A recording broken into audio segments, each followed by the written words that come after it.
Assalamualaikum warahmatullahi wabarakatuh. Dalam agama Islam, berdoa merupakan salah satu aktivitas ibadah yang diwajibkan bagi seorang hamba untuk meminta sesuatu kepada Allah Subhanahu wa taala. Berdoa seringkali dilakukan setelah melaksanakan salat wajib maupun salat sunnah. Di dalam berdoa, umat Islam dianjurkan untuk terlebih dahulu membaca pujian terhadap Allah Subhanahu wa taala melalui kalimat zikir. Setelah berzikir, barulah memanjatkan keinginannya agar dikabulkan oleh Allah Subhanahu wa taala. Ternyata adab dalam berdoa tidak hanya itu saja, sebab ada adab-adab lain yang patut dilakukan oleh umat Islam saat berdoa. Salah satunya yaitu berdoa dengan bersungguh-sungguh dan meyakini bahwa Allah akan mengabulkan permohonan doa tersebut. Namun sayangnya, ada sebuah kekeliruan yang sering dilakukan oleh umat Islam di dalam berdoa. Bahkan kekeliruan tersebut pun seringkali tidak disadari oleh umat Islam. Ternyata ada beberapa kata atau kalimat yang dilarang untuk diucapkan saat kita berdoa kepada Allah Subhanahu wa taala.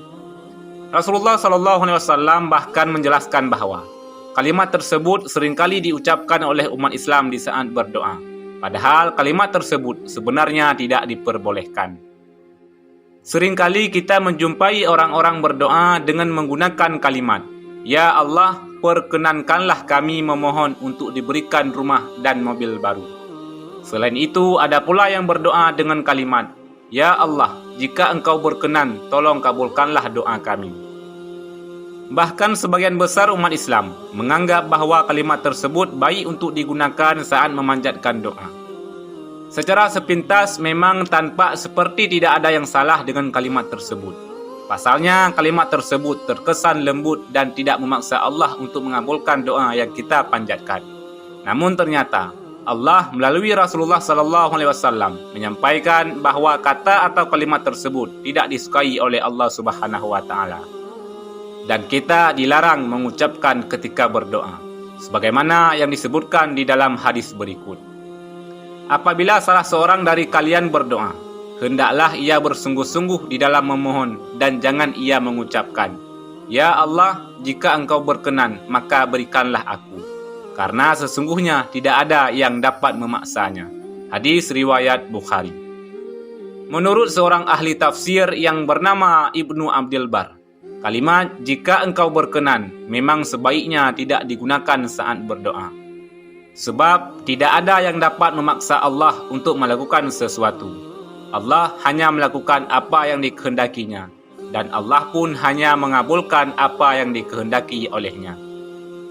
Dalam hadis lain pun disebutkan, "Janganlah kalian mengucapkan, 'Ya Allah, ampunilah aku jika Engkau berkenan. Ya Allah, rahmatilah aku jika Engkau berkenan.' Tapi hendaknya ia sungguh-sungguh di dalam memohon, karena sesungguhnya tidak ada yang dapat memaksa Allah Subhanahu wa taala." Hadis riwayat Bukhari. Dengan menggunakan kata-kata "jika Engkau berkenan", maka seolah-olah seorang hamba menganggap Allah berkemungkinan tidak menyukai doanya. Padahal Allah Subhanahu wa taala senantiasa sangat senang apabila hambanya sering berdoa kepadanya. Sebab seorang hamba akan tergolong sombong jika tidak berdoa kepada Allah Subhanahu wa taala.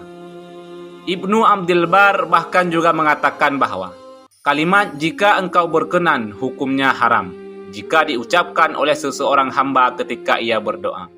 Sedangkan menurut Imam Nawawi, kalimat tersebut hukumnya adalah makruh. Dengan demikian, kalimat "jika Engkau berkenan" dianggap tidak berdasar dan tidak sepatutnya diutarakan di saat kita berdoa. Sebab Allah hanya melakukan apa yang dikehendakinya. Selain itu, saat berdoa, hendaklah seorang hamba melakukannya dengan bersungguh-sungguh dan meyakini bahwa doanya tersebut akan dikabulkan oleh Allah Subhanahu wa taala. Oleh karena itu, umat Islam hendaknya memperhatikan adab-adab yang harus dilakukan di saat berdoa, yaitu mengawalinya dengan pujian, melakukan berbagai macam zikir, memohon dengan bersungguh-sungguh, dan meyakini bahwa Allah akan mengabulkan doa tersebut.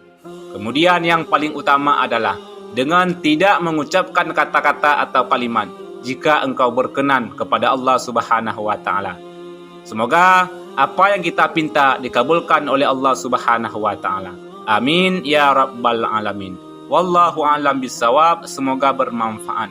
Assalamualaikum warahmatullahi wabarakatuh.